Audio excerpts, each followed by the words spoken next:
Você sabe o que é um design pattern? Sabe como usar design pattern? Ou para que eles são definidos, né?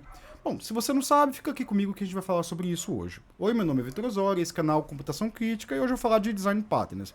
Mas eu vou falar de uma forma um pouco diferente. Ao invés de fazer uma apresentação e ficar meia hora falando sobre apresentação, eu prefiro levantar alguns tópicos e falar sobre esses tópicos livremente, com auxílio de código ou de outras referências, né? Então, para começar, a gente vai definir o que são design patterns, né? E se você já pensou que design patterns é uma coisa de computação, você já errou, porque a princípio não é. Né?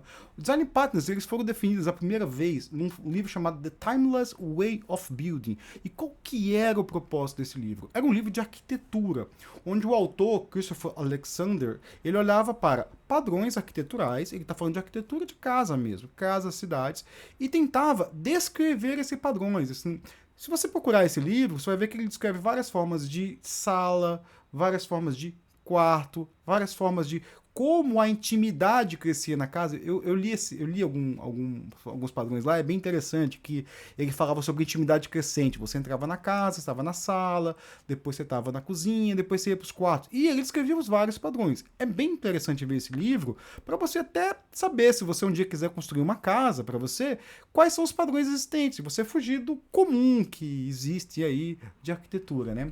Então, Christopher Alexander foi que definiu o primeiro a ideia de design patterns. E ele também escreveu outro livro chamado A Pattern Language. O que é uma linguagem de padrões? Uma linguagem de padrões são como os design patterns se relacionam entre si. Vamos dar uma olhada numa linguagem de padrões na prática? Bom, eu escolhi um site que é do Microservice Partners. Se você entrar em microservice.io, você vai achar em padrões, você vai achar essa figurinha bem aqui. Pode parecer um pouco complexa, e se você vai ver que ela tem links em vários lugares, né? Você vai vendo aqui, o que é o Transactional Outbox, que está ligado com Pulling Publisher. E se você clicar em cada um, você vai ver um padrão. Mas o que a linguagem de padrões diz? Linguagem de padrões cria relações entre padrões, né? Então, assim, eu posso ter vários padrões, e assim como eu posso pegar vários padrões e criar uma linguagem de padrões. E aí você deve estar se perguntando, tá, beleza, né?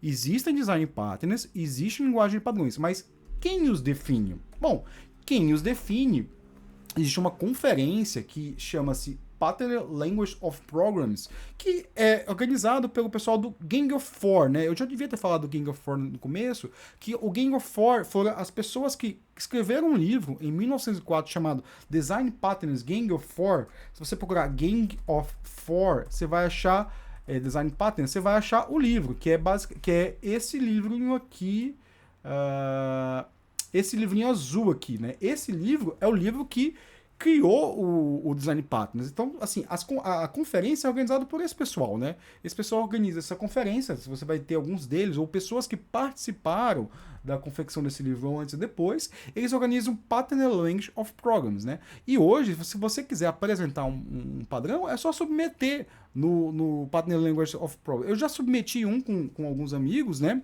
E o processo é bem simples, ó. Você submete, assim, o seu padrão não precisa estar bom, e depois você vai trabalhar numa oficina de escrita de padrões, né?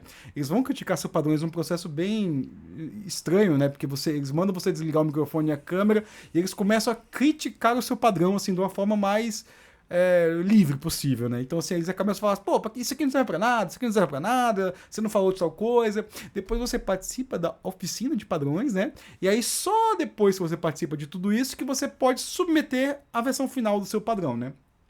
E a gente submeteu o padrão, tá até que deixa eu pegar aqui, que foi o... A gente submeteu a Lazy Clone, né?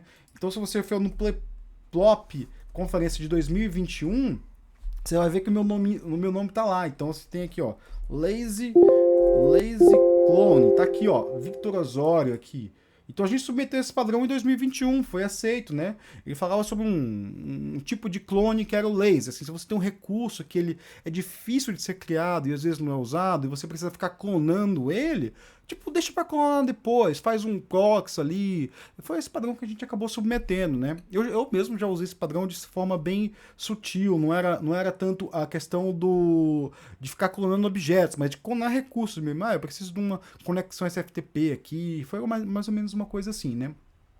Então, assim, essa é a forma que os padrões são criados. Existem essa conferência que ela vai submeter, você pode submeter padrões a ela. E, assim, a conferência, ela vai trabalhar a escrita de padrões, né?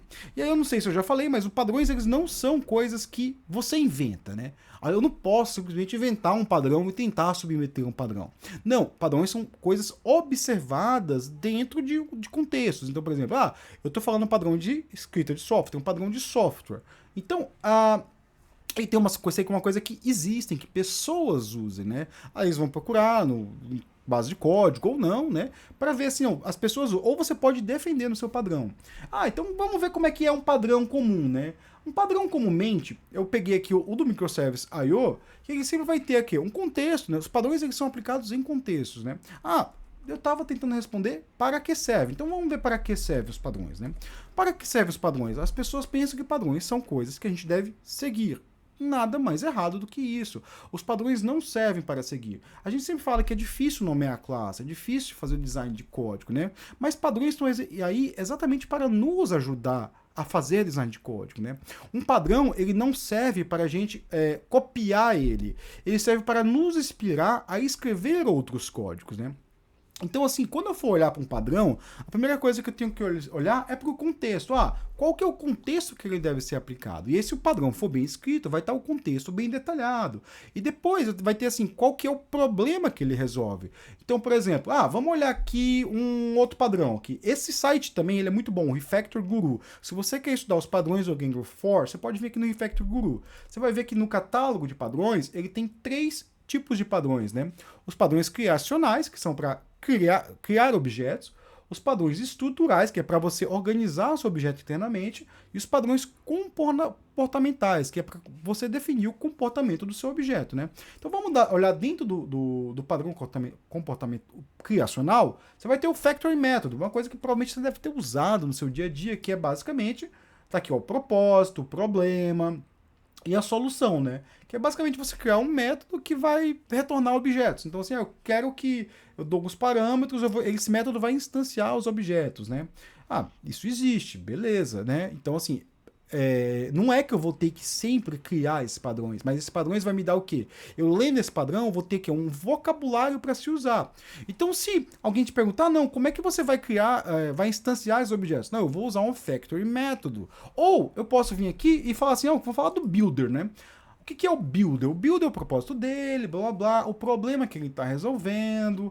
Então, mas assim, você vai escrever uma classe. Não, para essa classe aqui, eu preciso de um builder. Então, só de você usar essa palavra, você já está acessando nas outras pessoas uma forma, uma estrutura. E é para isso que servem padrões. Os padrões eles não servem para ser copiados acriticamente. Mas eu quero fazer uma outra forma. Então, se você quer fazer uma outra forma, você pode fazer um mix de padrões. As nossas classes não precisam ser exatamente como os padrões. Ou no caso de microserviços, tipo, os nossos microserviços não precisam ser exatamente como esses padrões. Eu já vi muita gente falando que, não, eu acho muito chato isso aqui, porque é uma forma de definir como a gente deve fazer as coisas. Não, muito pelo contrário. É uma forma de eu ver, por exemplo, eu posso aqui abrir o shared database e vou ler qual o contexto que ele procura responder. Todo mundo sabe que o Shared Database em microserviço é um antipadrão hoje em dia, não é mais um antipadrão. E ele está aqui para descrever que ele realmente é um antipadrão. É ruim usar ele, né? Então ele vai ter aqui qual é o problema, quais são as forças que levam você a usar o database. E tem sempre todo padrão deve ter uma coisa muito interessante que é um Related Pattern. Então quando eu estou lendo um padrão, eu vou lá e vou ver quais são os padrões relacionais. E aí eu vejo os padrões relacionais, eu posso o quê? Comparar eles, né? Deixa eu até ver se aqui no Refactor Guru ele usa os padrões, os relacionais. Porque toda vez que a gente vai descrever um padrão, a gente tem que botar os padrões relacionais, né? Relações com outros padrões, tá aqui. Então o Factory Method se relaciona com Builder, com Prototype, com Composite. Então assim, a gente vê que um padrão, ele serve, e ele tem uma relação com outros padrões. Ele serve para inspirar a gente a fazer código, né? Então vamos continuar aqui. A gente já viu para que serve, né? Então a gente pode responder que os padrões servem para inspirar a gente a fazer código. Então, ao invés de olhar os exemplos aqui, vamos voltar um pouquinho pro Refactor Guru para olhar os 3 tipos de padrão, assim, por exemplo, aqui no padrões criacionais, ele vai ter o Factory Method, O abstract método, assim, é até interessante você procurar a diferença entre os dois. Eu não vou definir aqui, né? O builder, que é um bem interessante. O prototype, que é outro interessante também, né? Ele vai ajudar você a criar mais rapidamente objetos, né? E o singleton, que hoje é um antipadrão, né? O singleton é como você tem tipo uma variável única dentro de uma classe. É o antipadrão, não use. Então, tudo que a gente vê aqui em padrões criacionais é como criar objetos, né? Vamos dar uma olhada nos padrões estruturais aqui. Tem um que eu gosto bastante, que é o Composite. No Composite, eu acabo definindo comportamentos através da composição de objetos, né? As pessoas costumam muito fazer, em orientação a objeto, herança, né? Com um Composite é diferente. Pô, eu acabo criando uma interface e as várias implementações da interface podem ser usadas, né? Então, assim, ler esse Composite é uma coisa interessante. Seria interessante a gente olhar para esse Composite aqui e ter falado, poxa, eu posso criar um Composite na minha classe. Não significa que essa classe vai se chamar Composite. E a gente vai ver isso daqui para frente, né? O Decorator também é interessante, né? Você acaba criando decoradores para sua classe. Então, eu quero criar aqui um notificador, mas assim, eu vou só criar a interface notificador e depois eu vou criar forma de notificar, né? Então a gente vê aqui, ó, por exemplo, o Decorator, eu posso ter um SMS notificador, um Facebook, um Slack. Isso é uma forma de implementar o Decorator, né? Um bem comum aqui, o Proxy. Proxy, eu já usei o Proxy. Eu já usei o Proxy muito para, por exemplo, uma vez eu tinha um objeto, um Kafka rodando dentro do Kubernetes, eu queria criar um bridge para externo, né? Eu tinha duas opções, ou expõe isso aqui numa API HTTP, ou cria um proxy usando uma biblioteca, né? E eu preferi criar o proxy usando uma biblioteca para comunicar para objetos distribuídos, né? Por quê? Porque eu estava comunicando com o Kafka que estava dentro de um Kubernetes e eu que não queria estar dentro daquele cluster Kubernetes. Então, assim, eu usei o proxy. Então você chamou o objeto de proxy? Nesse caso, sim, porque proxy ele é um nome bastante útil, né? E vamos dar uma olhada nos comportamentais. Comportamentais tem alguns bem interessantes aqui. Eu sempre falo do command. Eu preciso implementar uma cadeia de comando, que eu vou receber um comando, vou executar outro, né?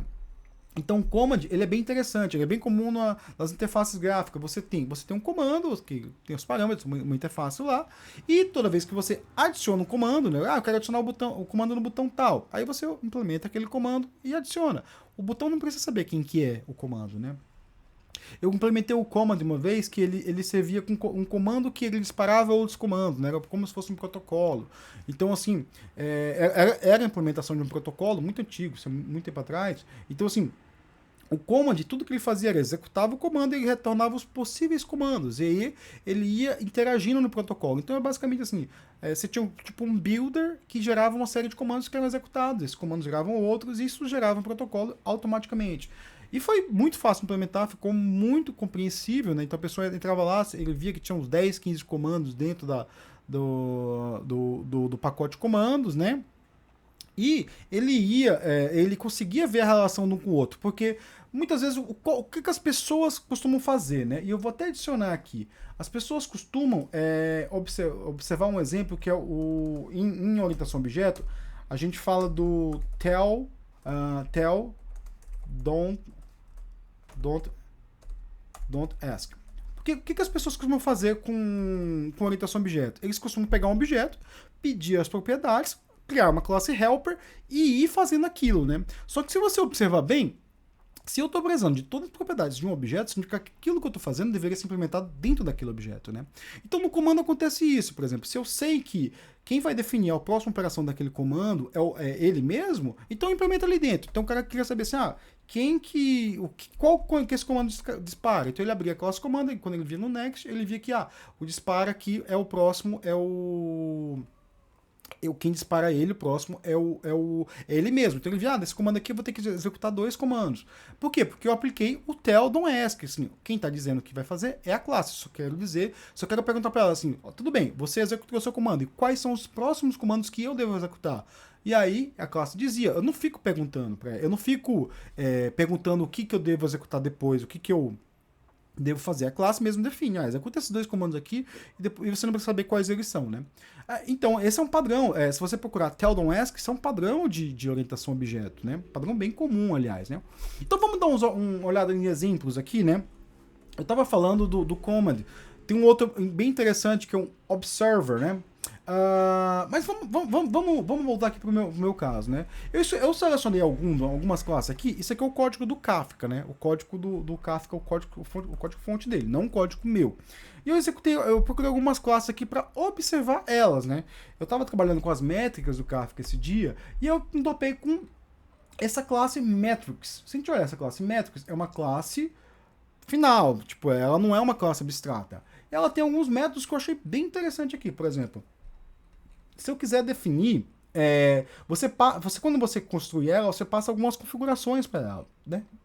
E se eu quero definir métricas, eu posso ter tags na métricas. Então, assim, as minhas métricas têm tags, né? Eu defino as minhas tags, se você for ver aqui em algum lugar, elas estão dentro desse config, né?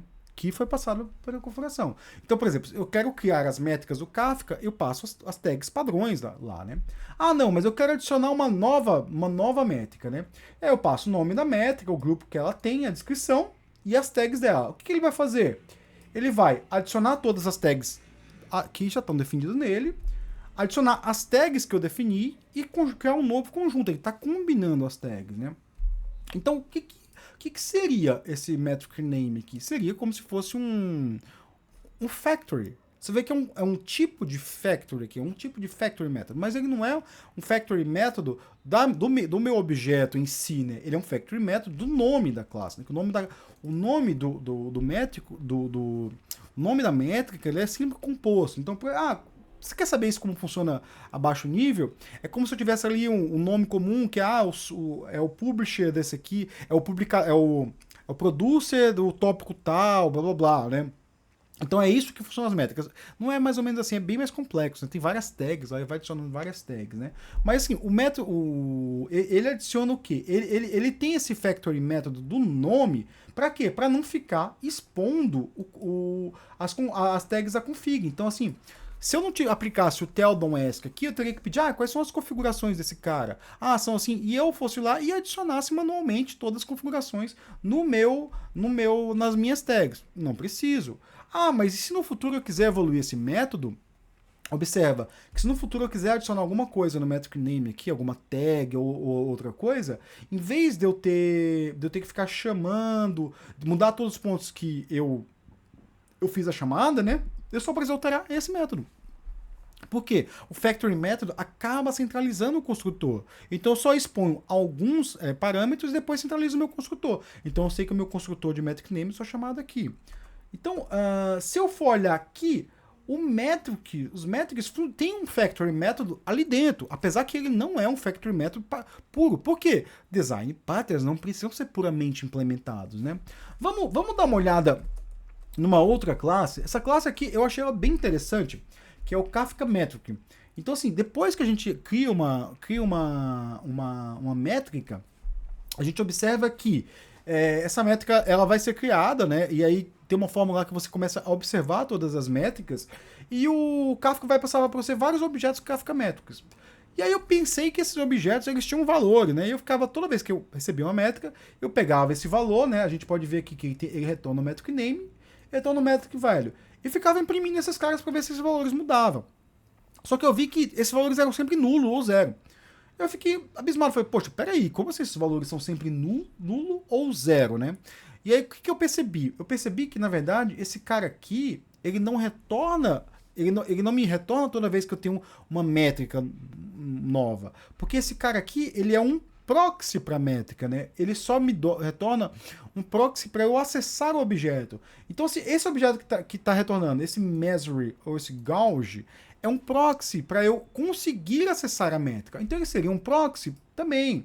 Mas ele é um observer. Por quê? Eu sei que se eu salvar esse cara aqui, um mapa desse cara aqui baseado no nome, eu vou ter o quê? Eu vou ter eu posso fazer um filtro baseado no nome, eu quero só as métricas com a tag tal. E aí eu salvo todas essas métricas em memória, e toda vez que ele me atualizar, toda vez que eu quiser a métrica, eu tenho que vir aqui e consultar esse objeto. Então não é que o listener vai me passar toda vez que eu tenho uma métrica nova. Na hora que eu quiser consultar a métrica, eu venho aqui e eu consulto esse cara. Por quê? Porque ele vai me retornar um proxy. Então eu poderia tratar ele como se fosse um observer. Então, assim, é um objeto que ele está me passando e que eu posso chamar ele, né? Ah, vamos dar uma olhada no Kafka Streams. Tem um outro padrão aqui, que o Kafka Stream é um objeto muito complexo. Para quem não sabe, o Kafka Streams é como se fosse uma instância de um stream process. Então, assim, eu levando o Kafka Stream, ele começa a consumir e a produzir mensagem, né? E o Kafka Stream, se a gente for olhar essa classe, ela tem um internal state. E ele é o objeto state. Tá aqui, ó. É o mesmo. Observe que é bem parecido, né? A gente seta alguma coisa aqui e ele vai mudar o estado. E o estado ele muda internamente. Então, assim, no Kafka Stream eu consigo pegar o getState, mas eu não consigo mudar, porque quem muda são outros métodos. Então eu só sei que ele tem o page to down, o running, not running, o rebalancing, o error, tem o rebalancing, o error. São esses os estados. Então, assim, se a gente até observar aqui, na documentação dele, ele vai ter aqui em algum lugar a máquina de estados tá lá no JavaDoc do Kafka Stream. Vai ter a máquina de estado do Kafka Stream. Então, o Kafka Stream, ele tem um estado. Então, o que a gente pode olhar? Pode dizer que esse padrão aqui está para descrever e para servir como base para eu escrever minha classe. Então, eu preciso criar um objeto que ele vai ter uma série de estados, e esse estado precisa mudar. Então, primeira coisa que você tem que fazer, dá uma lida no state, dá uma lida em como ele funciona, não tenta fazer com que outra classe mude o estado dela, né? Lê essa documentação. Um outro vamos, assim, esse aqui não tava, né? Um outro padrão que eu gosto bastante é o strategy. O que é o strategy? Eu preciso fazer uma coisa de vários modos. Então, ao invés de eu implementando os modos de fazer em várias classes, hierarquia, não, eu crio um strategy. O strategy ele vai quebrar um pouquinho o tell don't ask, mas no fundo eu estou dizendo a maneira de se fazer. Então eu vou interagir com uma interface para fazer alguma coisa, né? O strategy ele é muito útil para evitar a reutilização de código, né? Porque o que as pessoas costumam fazer, isso eu vejo muito por request, que é, eu preciso fazer isso de uma forma parecida, mas diferente. E aí cria uma classe nova, duplica código, e aí toda vez que eu tenho um bug em uma classe, eu tenho que refazer na outra. É muito melhor usar o strategy. Então toda vez que eu aplico o strategy é muito engraçado que eu mais apago o código do que crio código novo, porque eu só vou ali olhando o código, né? Então vamos voltar aqui para os meus design patterns. Vamos ver um outro. O Streams Builder. Quem já trabalhou com Kafka Stream vai ver que existe o Stream Builder. O que é o Stream Builder? O Stream Builder, vou dar uma olhada até em outro código que eu fiz, que ele é um stream que eu construí, né? Então aqui, se você olhar, o Stream Builds é usado para quê? Para definir como vai ser o meu stream. Então aqui eu estou definindo que esse stream vai começar no tópico tal, eu vou ter dois inputs aqui, né? Eu vou ter o flow e o speed, depois eu vou selecionar a chave, depois eu vou fazer o join dos dois streams, né? Então assim, o meu Stream Builder nada mais é do que um builder de stream. Observe uma coisa interessante aqui, né? A gente usa builder muito para Pojo, para Plain Old Object, Java Object, né? Pojo é basicamente o que o Record veio abolir. E o pessoal usa ali com o Lombok, adiciona o builder, fica um builder bonitinho, mas isso é um builder inútil, porque é um builder que ele não tem comportamento, né? Se você for ver a implementação do Stream Builder, ele tem comportamento, ele adiciona algumas coisas de baixo nível, ele valida objetos, né? Então o builder ele pode ser muito mais do que um simples builder. Você pode adicionar comportamento ao builder. Eu acho muito interessante porque normalmente quando a gente usa o Lombok acaba entregando para alguns padrões para a gente que são ruins, né? Por exemplo, o builder é um builder de um Pojo, que muitas vezes a gente não precisa, né? Ou o que acontece é o contrário também. O Pojo que a gente vê no objeto Java, ele é muito simples, ele só tem os campos lá e a gente, por ser tentado a dizer que o Pojo tem que ser só aquilo, a gente não adiciona comportamento ao Pojo, né? Então aqui, no Stream Builder, ele vai retornar um topology. Que assim, eu estou construindo meu stream, mas o que eu retorno é o topology.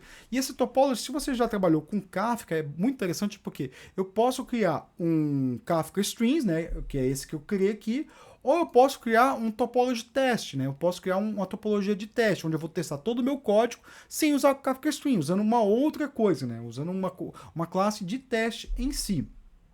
Então era isso que eu queria falar sobre Design Patterns, né? Assim, fazendo um grande resumo, para que serve Design Patterns? Design Patterns serve para nos dar vocabulário. Então, se alguém falar para você, ah não, os Design Patterns eles são usados para te dizer como você deve escrever código, está errado. Eles servem de inspiração para você escrever suas classes. Então, eu recomendo você abrir as documentações do Refactor Guru e lendo os tipos. Escolhe assim, um por semana, eu vou ler, vou ver onde eu posso aplicar, né? Ver onde pode aplicar é o mais interessante, porque se a gente não consegue, se a gente não sabe o que é Design Pattern, a gente não sabe como aplicar. Então, assim, a primeira vez que eu vi Design Pattern foi quando eu fui implementar uma máquina de estado.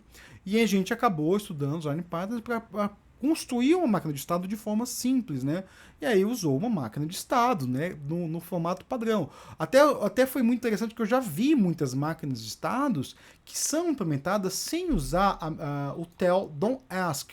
E normalmente elas ficam um código muito complicado. Se você aplicar o padrão, ele vai ficar um código mais simples. Ah, mas eu não quero aplicar esse padrão, porque eu vejo que ele não se aplica a mim. Beleza.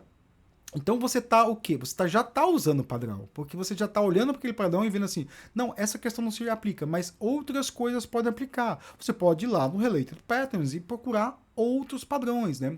Então assim, fuja da tentação de dizer que padrão é uma coisa ruim. Padrão não é uma coisa ruim. Ele é uma coisa muito boa. Ele vai te dar vocabulário. Você vai desenvolver melhor quando souber de padrão. Eu espero que esse vídeo possa te ajudar. Muito obrigado.